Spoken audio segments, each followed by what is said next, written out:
2024 July മാസം 16-ാം തീയതി ദക്ഷിണ കർണാടകയിൽ പനവേലി കന്യാകുമാരി ദേശീയപാതയിൽ ഉണ്ടായ മണ്ണിടിച്ചിലിൽ മലയാളിയായ അർജുൻ എന്ന യുവാവും അദ്ദേഹം ഓടിച്ചിരുന്ന ലോറിയും കാണാതായി. 72 ദിവസത്തെ തിരച്ചിലിനൊടുവിലാണ് അദ്ദേഹത്തെ നമുക്ക് കണ്ടെത്താൻ വേണ്ടി കഴിഞ്ഞത്. ഏതൊരു ദുരന്തവും നമ്മെ കുറേ പാഠങ്ങൾ പഠിപ്പിച്ചാണ് കടന്നു പോകുന്നത്. തീർച്ചയായും ഈ ഒരു അനുഭവത്തിൽ നിന്നും ഈ ഒരു ദുരന്തമുഖത്തു നിന്നും ചില നല്ല പാഠങ്ങൾ നമുക്ക് പഠിച്ചെടുക്കേണ്ടതായിട്ടുണ്ട്. ഏറ്റവും നാം മാതൃകയാക്കേണ്ടത് ഈ ദുരന്തത്തിൽ ആ അർജുൻ്റെ കുടുംബത്തോടൊപ്പം ഒരുപക്ഷെ ആ കുടുംബം എടുത്ത വേദനയെ അതേപോലെ തന്നെ സ്വന്തം കുടുംബത്തിലെ ഒരാൾ നഷ്ടപ്പെട്ടാൽ എന്താണോ നമുക്കുണ്ടാവുന്ന ഫീലിങ്സ്, അതേ ഫീലിങ്സോടുകൂടി ഈ ദുരന്തമുഖത്ത് അവസാന നിമിഷം വരെ നിന്ന് പോരാടിയ ആ ലോറി ഉടമ മനാഫ്, അദ്ദേഹം ആണ് ഈ കഥയിലെ യഥാർത്ഥ ഹീറോ. നമ്മളുടെ മഞ്ഞുമേൽ ബോയ്സിലെ കുട്ടേട്ടനെ പോലെ അച്ഛന് കൊടുത്ത വാക്ക് ഞാൻ പാലിക്കും, എന്തായാലും അർജുനെ കണ്ടെത്തും എന്ന് പറഞ്ഞ് അവസാന നിമിഷം വരെ, അതായത് ഒരു സമയത്ത് ദുരന്തത്തിൻ്റെ ആദ്യ സമയത്ത് തിരച്ചിൽ നടക്കുന്ന സമയത്ത് പ്രതികൂല കാലാവസ്ഥ കാരണമൊക്കെ പല തടസ്സങ്ങളും ഉണ്ടായപ്പോൾ അവിടുത്തെ കർണാടക പോലീസിൻ്റെ മർദ്ദനം വരെ ഏറ്റുവാങ്ങി സ്വന്തം തൊഴിലാളിക്ക് വേണ്ടി നിന്ന് പൊരുതിയ മനാഫ് എന്ന ആ സംരംഭകൻ എല്ലാ സംരംഭകർക്കും എല്ലാ ബിസിനസ്സുകാർക്കും ഒരു നല്ല പാഠമാണ് പഠിപ്പിക്കുന്നത്. കാരണം ഇന്ന് വളരെ അധികം കോമ്പറ്റീഷനുള്ള ഒരു കാലഘട്ടമാണ്. ഓരോ ബിസിനസ്സുകാരും അവരുടെ പ്രോഫിറ്റ് വർദ്ധിപ്പിക്കാനും പ്രൊഡക്ടിവിറ്റി വർദ്ധിപ്പിക്കാനും കഠിനമായി പരിശ്രമിക്കുന്ന സമയമാണ്. ഒരു മാനേജ്മെൻറ്റ് ശാസ്ത്രത്തിനും പഠിപ്പിച്ച് തരാൻ പറ്റാത്ത, അല്ലെങ്കിൽ ഏത് മാനേജ്മെൻറ്റ് ശാസ്ത്രത്തിൻ്റെ തിയറിയേക്കാളും വലുതായ ഒരു കാര്യമാണ് അവിടെ മനാഫ് നമുക്ക് കാണിച്ചു തന്നത്. അദ്ദേഹം തൻ്റെ തൊഴിലാളിയുടെ ദുരന്തത്തിൽ ആ തൊഴിലാളിയെ കണ്ടെത്താൻ വേണ്ടി അദ്ദേഹത്തിൻ്റെ പേഴ്സണൽ ലൈഫും ബിസിനസ് ലൈഫും ഒക്കെ മാറ്റിവെച്ച് കൂടെ നിന്നു. ഇവിടെ അദ്ദേഹം ഒരു സെൽഫ് ബ്രാൻഡിങ് നടത്തിയിരിക്കുകയാണ്. നമുക്കറിയാം, ഇന്നത്തെ കാലഘട്ടത്തിൽ നാം രാവിലെ ഉപയോഗിക്കുന്ന ടൂത്ത് പേസ്റ്റ്, ടൂത്ത് ബ്രഷ് മുതൽ നാം ധരിക്കുന്ന വസ്ത്രങ്ങളടക്കം, നാം ഉപയോഗിക്കുന്ന ഫോണോ കാറോ അങ്ങനെ എന്തുമായിക്കോട്ടെ, എല്ലാ സാധനങ്ങളും നമ്മൾ ബ്രാൻഡ് നോക്കി വാങ്ങിക്കുന്ന ഒരു കാലഘട്ടത്തിലാണ് നാം ജീവിക്കുന്നത്. അവിടെ ഒരു സംരംഭകൻ ഏറ്റവും ആദ്യം വേണ്ടുന്നത് സ്വന്തം പ്രവൃത്തിയിലൂടെ സ്വന്തം ടീമിന് വിശ്വാസം കൊടുക്കുക എന്നുള്ളതാണ്. അതുകൊണ്ടാണ് ഇവിടെ മനാഫ് ഒരു സെൽഫ് ബ്രാൻഡിങ് അദ്ദേഹം നടത്തിയിരിക്കുന്നു എന്ന് ഞാൻ പറഞ്ഞത്. തീർച്ചയായും ഇനി അദ്ദേഹത്തിൻ്റെ കൂടെ നിൽക്കുന്ന മുഴുവൻ തൊഴിലാളികളും അദ്ദേഹത്തെ പൂർണ്ണമായി വിശ്വസിക്കും. തങ്ങളിൽ ഒരു പ്രശ്നം വന്നപ്പോൾ കൂടെ നിന്ന ഒരു മുതലാളിയെയാണ് അവരവിടെ കണ്ടത്. അതുകൊണ്ട് കിട്ടുന്ന ഗുണം എന്താണെന്ന് ചോദിച്ചാൽ, അദ്ദേഹത്തിൻ്റെ ടീമിന്, അദ്ദേഹത്തിൻ്റെ കൂടെ പ്രവർത്തിക്കുന്ന അദ്ദേഹത്തിൻ്റെ ജീവനക്കാർക്ക് കൂടുതൽ പ്രൊഡക്ടിവിറ്റി ഉണ്ടാവും. കാരണം അവർക്ക് ആ സ്ഥാപനത്തോടുള്ള ആത്മാർത്ഥത വർദ്ധിക്കും. അതുകൊണ്ട് തന്നെ കൂടുതൽ പ്രോഫിറ്റിലേക്ക് അദ്ദേഹത്തിന് മുന്നേറാൻ വേണ്ടി സഹായിക്കും.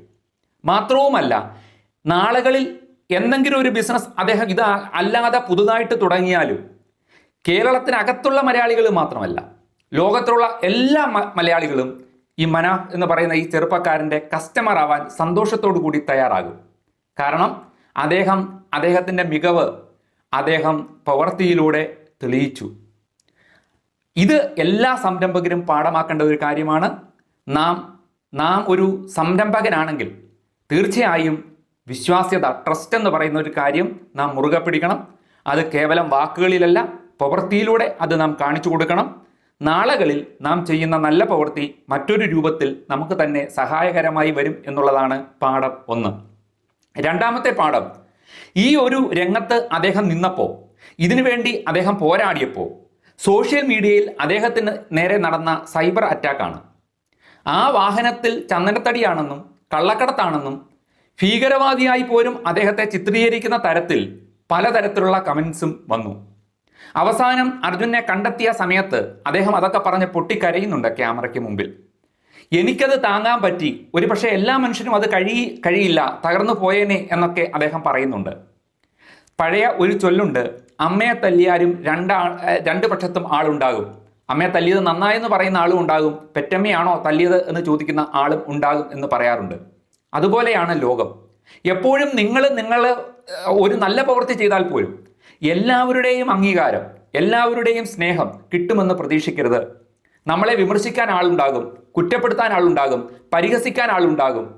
നിങ്ങൾ ചെയ്യുന്ന പ്രവൃത്തി നിങ്ങൾക്ക് വിശ്വാസമുള്ളതാണെങ്കിൽ, നിങ്ങളുടെ മനസാക്ഷിക്ക് നിരക്കുന്നതാണെങ്കിൽ, ആ പ്രവൃത്തിയിൽ നിങ്ങൾക്കൊരു ലക്ഷ്യമുണ്ടെങ്കിൽ ഒരിക്കലും അതിൽ നിന്ന് പിന്മാറരുത്, ക്വിറ്റ് ചെയ്ത് പോകരുത്. വിജയം വരെ, അവസാനം വരെ നാം പരിശ്രമിച്ചുകൊണ്ടേയിരിക്കണം.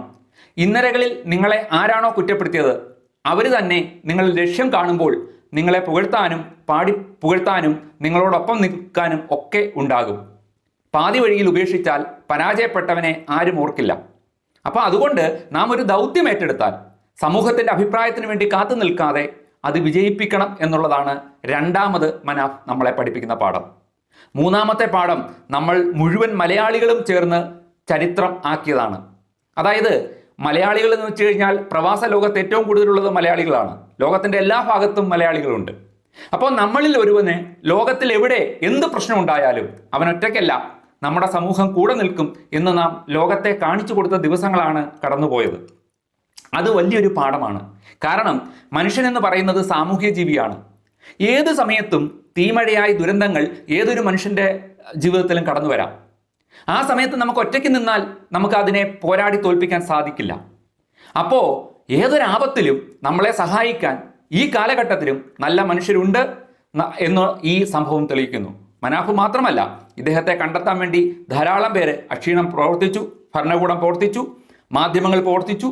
അങ്ങനെ കുറേ നല്ല മനുഷ്യർ ഈ സംഭവത്തിലൂടെ അവരുടെ പ്രവൃത്തിയിലൂടെ അവരുടെ മികവ് തെളിയിച്ചു. അത് നമുക്കെല്ലാവർക്കും തികഞ്ഞ ആത്മവിശ്വാസമാണ് നൽകുന്നത്. ഇതിൽ നിന്ന് നാം പഠിക്കേണ്ട പാഠം ഇതാണ്: നാളുകളിലും നമ്മൾ ഓരോരുത്തരും, ഞാനും നിങ്ങളും ഒക്കെ ഉൾപ്പെടുന്ന നമ്മുടെ ഈ ജീവിതത്തിൽ ഇതേപോലെയുള്ള അനുഭവങ്ങളിലൂടെ മറ്റു മനുഷ്യർ കടന്നു പോകുമ്പോൾ ഒരു കൈത്താങ്ങായി മാറാൻ, ഒരു വഴിവിളക്കായി മാറാൻ നമുക്ക് കഴിയണം. നാളുകളിൽ സമൂഹത്തിന് നല്ല നമ്മുടെ പ്രവൃത്തിയിലൂടെ നല്ല മാതൃകയാകാൻ നമുക്കൊക്കെ കഴിയട്ടെ എന്ന് പ്രാർത്ഥിച്ചുകൊണ്ട് ആ കുടുംബത്തിൻ്റെ ദുഃഖത്തിൽ പങ്കുചേർന്നുകൊണ്ട് നിർത്തുന്നു. മറ്റൊരു വിഷയവുമായി അടുത്ത ദിവസം വീണ്ടും കാണാം.